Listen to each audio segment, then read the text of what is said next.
Date है आज 25 मई 2022। ये सब टॉपिक कंप्लीट करेंगे इस क्लास में। फर्स्ट टॉपिक है कार्बन डाइऑक्साइड कैप्चर। ये प्रीलिम्स और जीएस पेपर 3 के लिए इंपॉर्टेंट है, इन्वायरमेंट के लिए मेंस पेपर में। यूनिवर्सिटी ऑफ कैम्ब्रिज है इंग्लैंड में। यहाँ के कुछ वैज्ञानिक हैं, रिसर्चर, उन्होंने एक डिवाइस डेवलप किया है जो बहुत ही कम कीमत में, लो कॉस्ट में बनाया है। ये एटमॉस्फेयर से कार्बन डाइऑक्साइड गैस है जो CO2 गैस, उसको कैप्चर कर सकेगा, एब्जॉर्ब कर सकेगा, सोख सकेगा। ये डिवाइस है जो बहुत ही कम कॉस्ट में बनाया है और इसको एटमॉस्फेयर से, वातावरण से कैप्चर करके इसे कंट्रोल्ड मैनर में इसको दोबारा से रिलीज किया जा सकता है और रीयूज किया जा सकता है, डिस्पोज किया जा सकता है। इस तरह से अगर एटमॉस्फेयर से कार्बन डाइऑक्साइड को डिस्पोज किया जा सकेगा, कैप्चर किया जा सकेगा, तो ग्रीन हाउस गैस है carbon dioxide gas, green house gas का लेवल कम हो जाएगा, जिसकी वजह से जो ग्लोबल वार्मिंग हो रही है। ग्लोबल वार्मिंग क्या है? एटमॉस्फेयर का, अर्थ के एटमॉस्फेयर का जो टेम्परेचर बढ़ता है धीरे धीरे, यानी कि gradual rise in the temperature of earth atmosphere is called global warming. तो ग्लोबल वार्मिंग डिक्रीज हो जाएगी, यानी कि इसका लेवल डिक्रीज हो जाएगा टेम्परेचर का भी। तो इससे बहुत सारे फायदे होंगे। क्लाइमेट चेंज जो हो रहा है ग्लोबल वार्मिंग की वजह से हो रहा है। ये सुपर कैपेसिटर डिवाइस है जो एक कॉइन के साइज का है। कोकोनट सेल और सी वाटर से इसको बनाया गया है। इसमें 2 इलेक्ट्रोड हैं, एक पॉजिटिव और नेगेटिव चार्ज का।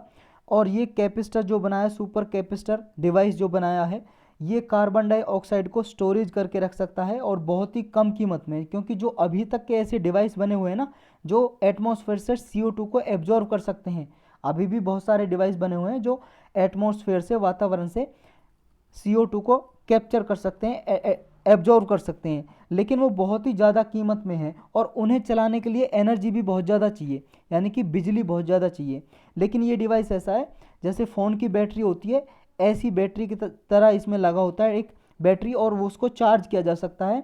बहुत ही कम एनर्जी ये खर्च करेगा, बहुत कम बिजली चाहिए इसे, और बहुत ही कम कीमत में बनाया गया है। एटमॉस्फेयर तो आप जानते हो, जैसे हमारी ये अर्थ है, अर्थ के चारों ओर लगभग 640 किलोमीटर ऊंचाई तक एटमॉस्फेयर माना जाता है, जिसमें 4 लेयर वैज्ञानिकों ने, जोग्राफर हैं जो, उन्होंने बांटी हुई हैं। पहली लेयर आपको पता है अर्थ से ऊपर, चारों साइड में कहीं पे भी अर्थ से ऊपर जाएंगे तो टोपोस्फेयर आती है, फिर स्ट्रेटोस्फेयर आती है, फिर मीजोस्फेयर आती है, और फिर आपकी एक्जोस्फेयर, जिसका पार्ट थर्मोस्फेयर और आयनोस्फेयर भी है, आयनोस्फेयर और थर्मोस्फेयर।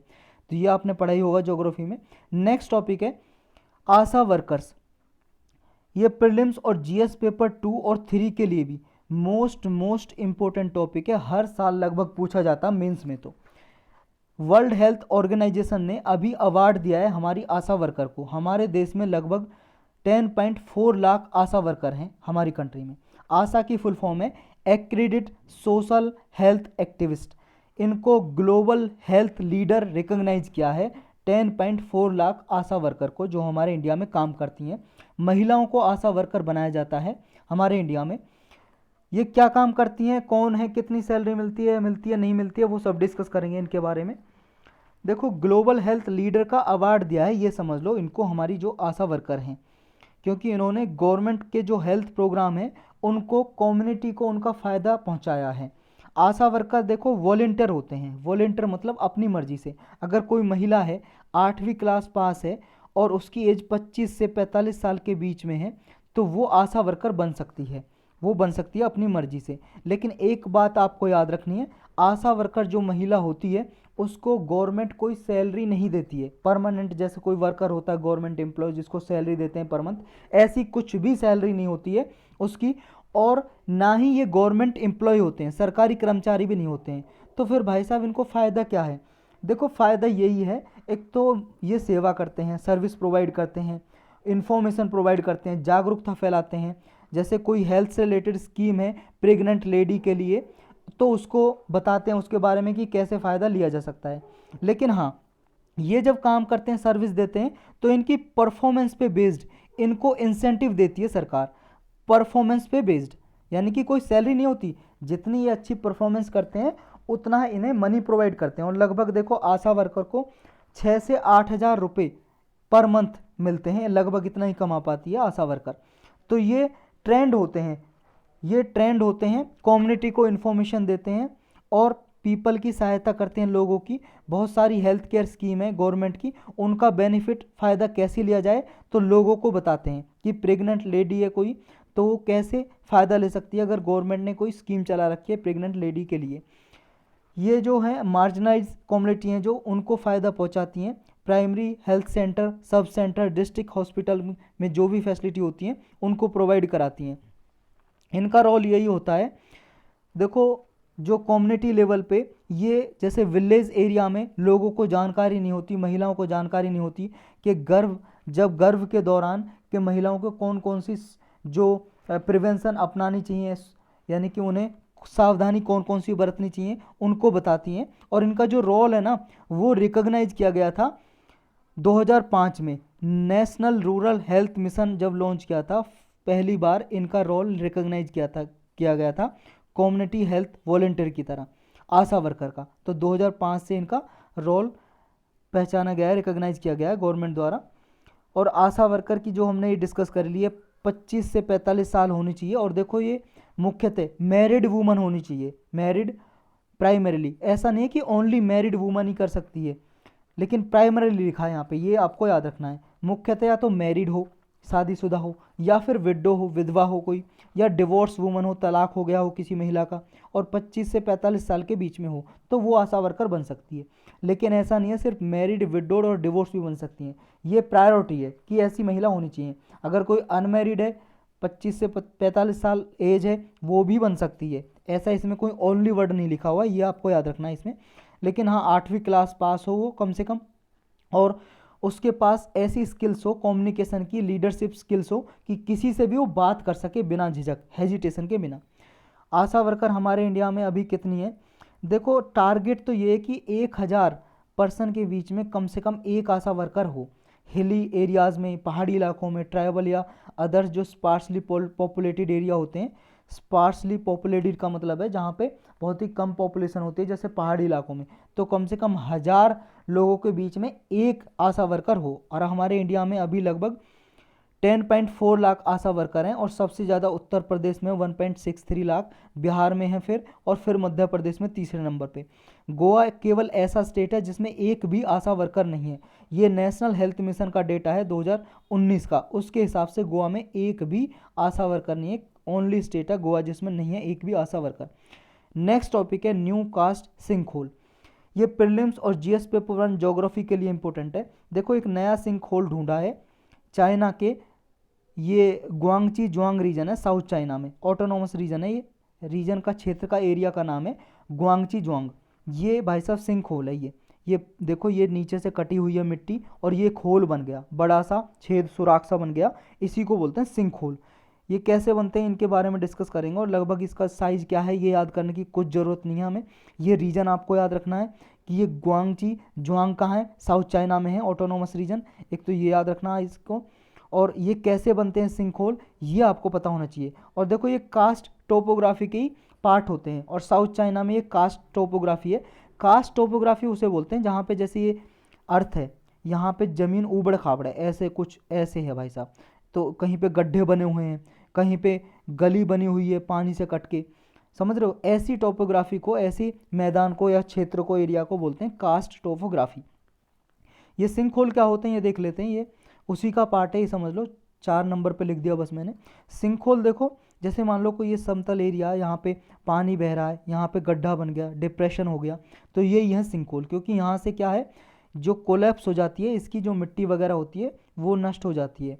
तो रेन वाटर जब फ्लो करता है तो बेड रॉक में एक क्रैक बन जाती है, दरार पड़ जाती है। जैसे यहाँ ये मैदान है, यहाँ रेन वाटर फ्लो कर रहा है, बारिश हो रही है, तो फ्लो करते करते एक गली सी बन जाएगी नीचे, और वो गली क्या, नीचे सिंक होल बना देगी, वही एक टनल की तरह बन जाएगी, सुरंग की तरह, जैसे हमने ऊपर देखा ना चाइना में जो मिली है सुरंग टाइप, सिंक होल टाइप। तो ये देखो कास्ट टोपोग्राफी है, ये ऊबड़ खाबड़ ज़मीन देख रहे हो आप, इस पर यहाँ पे कहीं पे नीची, कहीं पे ऊंची, कहीं पे देखो ये गली बनी हुई है, यहाँ पे ये देखो, यहाँ पे ये नीचे गली बनी हुई है, ये वैली टाइप बनी हुई है, ये यहाँ पे ऊबड़ खाबड़ ज़मीन है, ये सिंक होल बने हुए हैं यहाँ पे। ये देखो इस वाले मैप पे देख सकते हो आप, इस वाले में ये देखो यहाँ पे ये सिंक होल बने हुए हैं, ये सिंक होल बने हुए हैं, ये देखो यहाँ पे नीचे ये वैली टाइप बनी हुई है। तो ये ऐसे उबड़ खाबड़ ज़मीन, इसी को कास्ट टोपोग्राफी बोलते हैं। और सिंकहोल क्या है, नीचे डिप्रेशन बन जाता है, गड्ढा बन जाता है, जब पानी की वजह से, पानी जैसे रेनफॉल हो रही है, उसका पानी फ्लो कर रहा है, तो उसकी वजह से ये नीचे गड्ढा बन जाता है, उसी को बोलते हैं सिंकहोल। तो ये ही है कास्ट टोपोग्राफी का पार्ट है सिंकहोल। नेक्स्ट टॉपिक है pension rules for the families of missing central government employees. ये प्रीलिम्स के लिए इंपॉर्टेंट है और जीएस पेपर 2 के लिए भी। देखो अभी तक क्या होता था, जो सेंट्रल गवर्नमेंट के कर्मचारी हैं, एम्प्लॉयज़ हैं, जो सरकारी नौकरी करते हैं, अगर वो मान लो खो जाएं, मिसिंग हो जाएं, तो उनको क्या है, उनकी फैमिली के मेंबर है जो, उनको पेंशन नहीं मिलती थी, पेंशन नहीं मिलती थी। लेकिन अभी ये रूल क्या है, थोड़े स्ट्रिक्ट जो रूल थे उनको ईज कर दिया है, यानी कि कम स्ट्रिक्ट कर दिया। अब ऐसा होगा कि मान लो कोई पर्सन मिसिंग हो जाता है तो उसकी फैमिली मेम्बर को पेंशन दी जाएगी, पेंशन दी जाएगी। होता क्या था, देखो अभी तक था कि 7 साल के पीरियड में जब वो मिसिंग हो जाता था, और जब 7 साल के पीरियड के बाद उसे डेड डिक्लेयर कर देते थे कि अब वो मर गया है, तब उसके बाद फैमिली मेम्बर को पेंशन मिलती थी।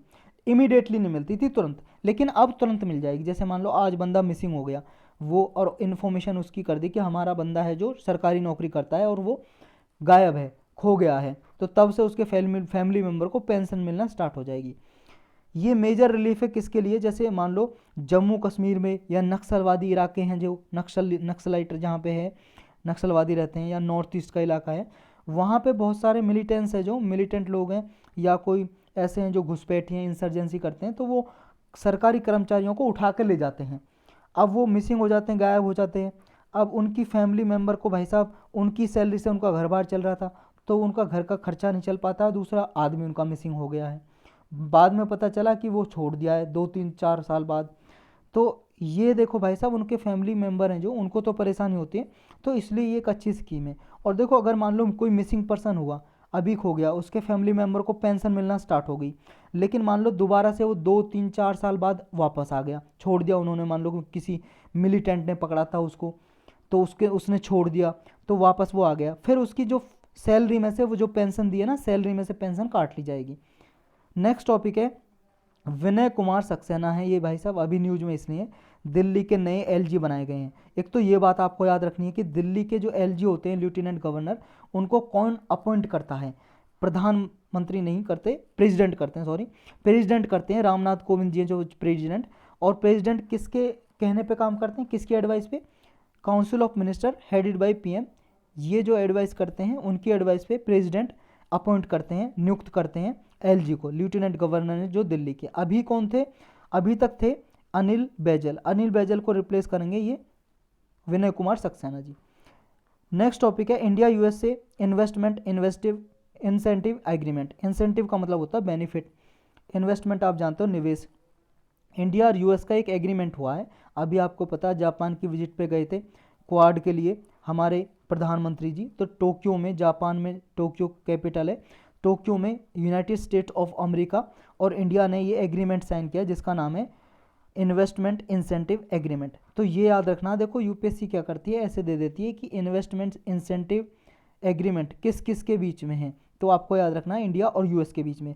क्या फ़ायदा होगा इसका, या पहली बार साइन किया या इससे पहले भी साइन था ये, देखो पहले भी था, ये दोबारा से रिवाइव किया है, 1997 में पहली बार साइन किया था ये इन्वेस्टमेंट एग्रीमेंट हमने, फिर दोबारा से रिवाइव किया है ये, और नई एजेंसी बनाई है यूएसए ने। पहले देखो बिल्ड एक्ट बनाया था अमेरिका ने 2018 में, 2018 में इसके थ्रू यूएसए ने एक ओवरसीज़ प्राइवेट इन्वेस्टमेंट कॉरपोरेशन बनाई थी जो इंडिया में इन्वेस्टमेंट करती थी। इसी के आगे एक इसी का सक्सेसर बना दिया, इसको हटा दिया और नई एजेंसी बना दी यूएसए ने, डीएफसी डेवलपमेंट फाइनेंस एजेंसी। ये इंडिया में इन्वेस्टमेंट लेके आएगी, जैसे debt equity investment, investment guarantee, investment insurance, री इंश्योरेंस, ये इन्वेस्टमेंट लेके आएगी। और जो ये एग्रीमेंट है इसके थ्रू देखो इन्वेस्टमेंट तो इंक्रीज होगी, और इससे पहले भी जो इन्वेस्टमेंट आ रही थी 1974 से ही डीएफसी के जरिए, ऐसे डीएफसी से पहले के जो प्रीडेसेसर एजेंसीज हैं, प्रीडेसेसर का मतलब है डीएफसी से बनने से पहले भी बहुत सारी एजेंसी थी जो इंडिया में इन्वेस्टमेंट लेके आती थी, निवेश करती थी। तो टोटल निवेश किया है इन्वेस्टमेंट एजेंसीज ने $5.8 बिलियन का, लेकिन अभी $2.9 बिलियन जो वो आउटस्टैंडिंग है। आउटस्टैंडिंग का मतलब बकाया है, बचा हुआ है अभी तक। तो बस ये याद रखना है इसमें कि ये इन्वेस्टमेंट इंसेंटिव एग्रीमेंट किस किस के बीच में, इंडिया यूएस के बीच में। फ़ायदा क्या होगा, इंडिया में इन्वेस्टमेंट आएगी, इन्वेस्टमेंट बढ़ेगी। नेक्स्ट टॉपिक है वर्ल्ड ऑफ वर्क रिपोर्ट। ये प्रीलिम्स और जीएस पेपर 3 के लिए इंपॉर्टेंट है और 2 के लिए भी। ये रिपोर्ट कौन जारी करता है, एक तो ये याद रखना, और रिपोर्ट में क्या बोला है ये याद रखना है।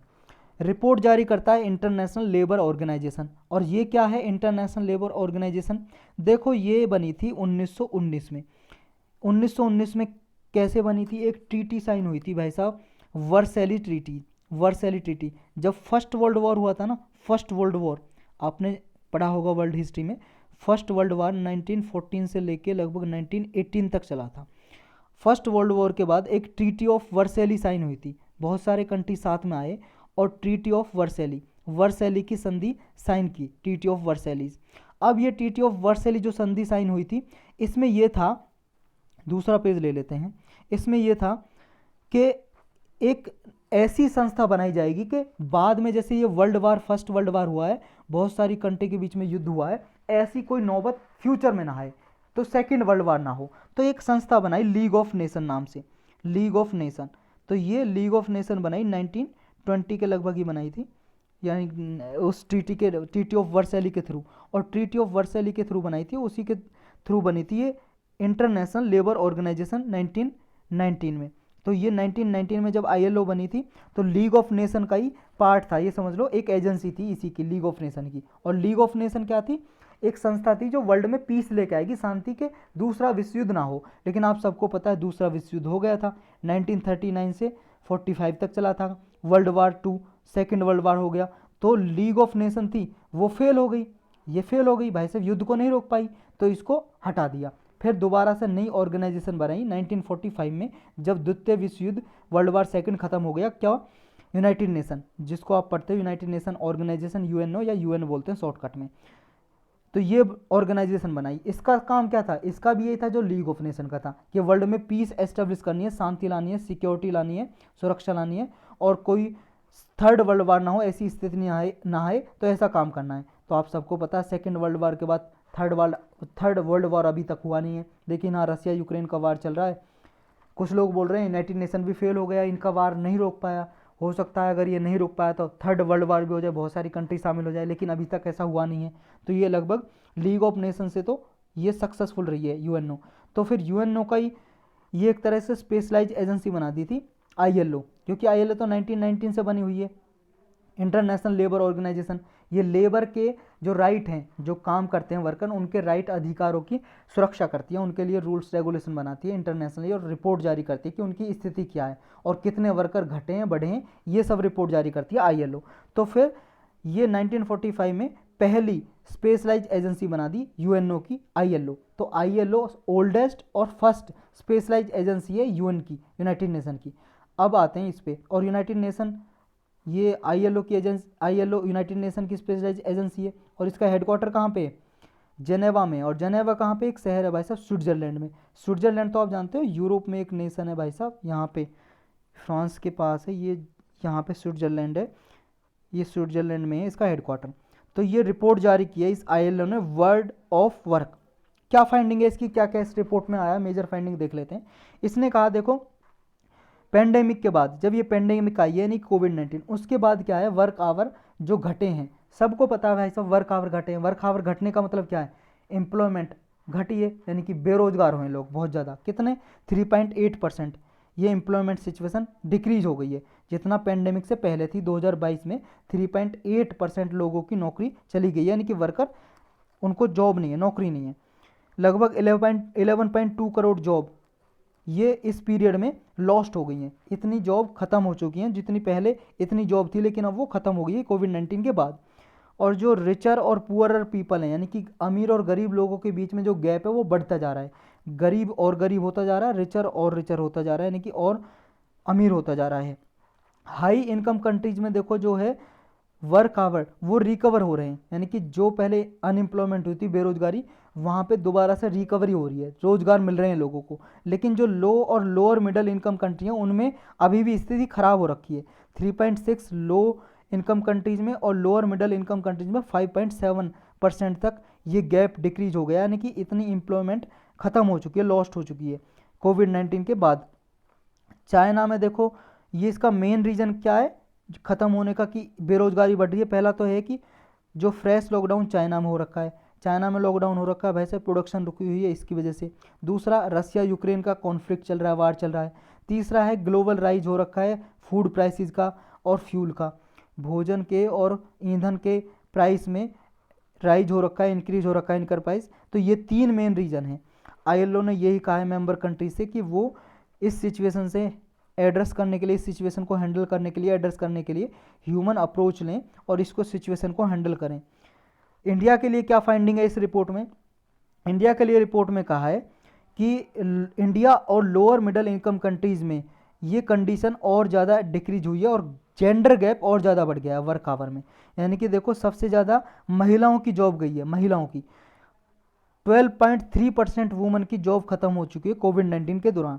अगर मैन की देखें तो 7.5% मैन, यानी कि 100 मैन में 100 लोगों में से 7.5 लोगों की जॉब जा चुकी है।